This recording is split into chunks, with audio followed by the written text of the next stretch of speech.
Hello friends, my name is Mandeep. Today we'll study India and Contemporary World Part 1 of Class 9th French Revolution.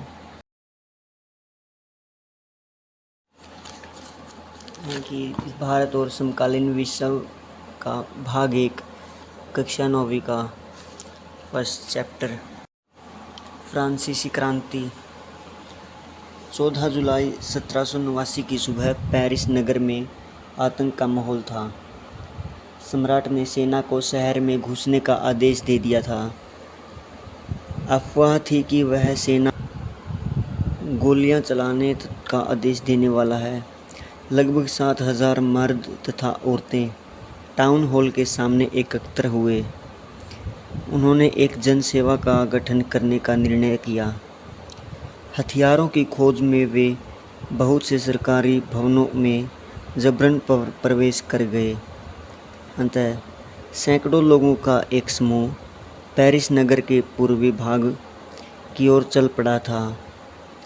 किले की ओर jail का ताला तोड़ दिया था और भारी मात्रा में गोला बारूद मिलने की संभावना जताई जा रही थी। हथियारों पर कब्जे की इस सशस्त्र लड़ाई में बास्तिल का कमांडर मारा गया और कैदी छुड़ा लिए गए।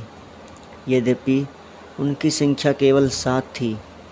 सम्राट की निरंकुश शक्तियों का प्रतीक होने के कारण बास्तिल किला लोगों की घृणा का केंद्र भी बना था।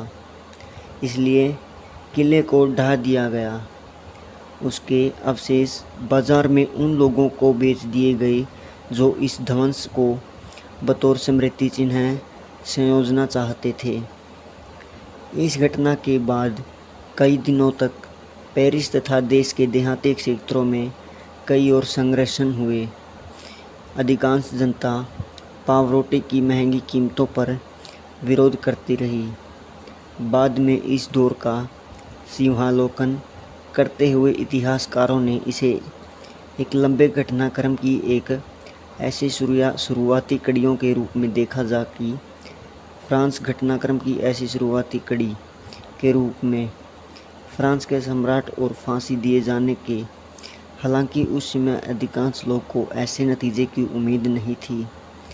फिर ऐसा क्यों हुआ, कैसे हुआ, अनेक प्रश्न उठते चले गए। 18वीं सदी के उत्तरार्ध में फ्रांसीसी समाज सन 1774 में बुर्बो राजवंश का लुई फ्रांस की राजगद्दी पर आसीन था। उस समय की उसकी उम्र केवल 20 साल थी और उसका विवाह ऑस्ट्रिया की राजकुमारी मेरी एंतोइनेट से हुआ। राज्यारोहण के समय उसने राजकोष खाली पाया। लंबे समय तक चले युद्धों के कारण फ्रांस के वित्तीय संसाधन तथा और अधिक नष्ट हो चुके थे। वर्साय के विशाल महल और राज दरबार की शानो शौकत बनाए रखने की फिजूल खर्ची का बोझ अलग से था। शासनकाल में फ्रांस ने अमेरिका के 13 उपनिवेशों को साझा शत्रु ब्रिटेन से आज़ाद कराने की सहायता भी दी थी। इस युद्ध के चलते फ्रांस पर 10 अरब लिरवे में से भी अधिक का कर्ज हो गया था। लिरवे का बोझ चढ़ा हुआ था। सरकार से कर्जदाता अब 10% ब्याज की मांग करने लगे थे। फलस्वरूप फ्रांसीसी सरकार अपने बजट का बहुत बड़ा हिस्सा दिनों दिन बढ़ते जा रहा था। कर्ज को चुकाने की मजबूरी भी हो चुकी थी।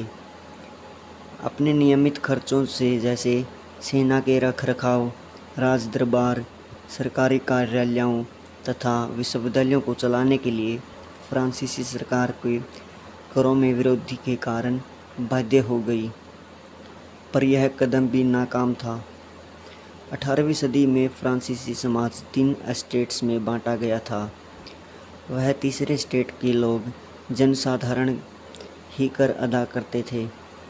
वर्गों में विभाजित फ्रांसीसी समाज के मध्यकालीन सामंती व्यवस्था का अंग और प्राचीन राजतंत्र पद का प्रयोग सामान्यतः सन 1789 से पहले के फ्रांसीसी समाज के एवं संस्थाओं के लिए होता था। फ्रांसीसी समाज की वर्ग व्यवस्था को दर्शाता है। पूरी आबादी में लगभग 90% किसान थे, लेकिन ज़मीन के मालिक किसानों की संख्या बहुत कम थी। लगभग 60% ज़मीन पर कुलीनों, चर्च और तीसरे स्टेट के अमीरों का अधिकार था। प्रथम 2 स्टेट्स कुलीन वर्ग एवं पादरी वर्ग के लोगों के लिए कुछ विशेष अधिकार जन्मजात प्राप्त थे। इनमें से सबसे महत्वपूर्ण विशेषाधिकार था राज्य को दिए जाने वाले करों में छूट, और कुलीन वर्ग को कुछ अन्य सामंती विशेषाधिकार भी शामिल थे। वह किसानों से सामंती कर वसूल करता था।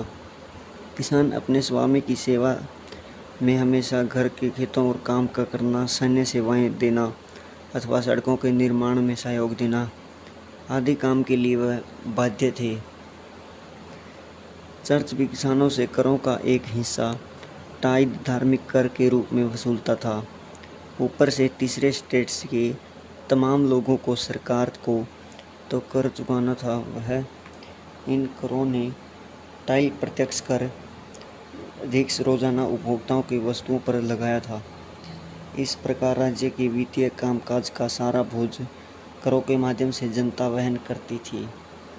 प्राचीन राजतंत्र में हुए अनुभव का वृत्तांत है। आगे चलकर क्रांतिकारी राजतंत्र में सक्रिय होने पर जॉर्दान ने बढ़ा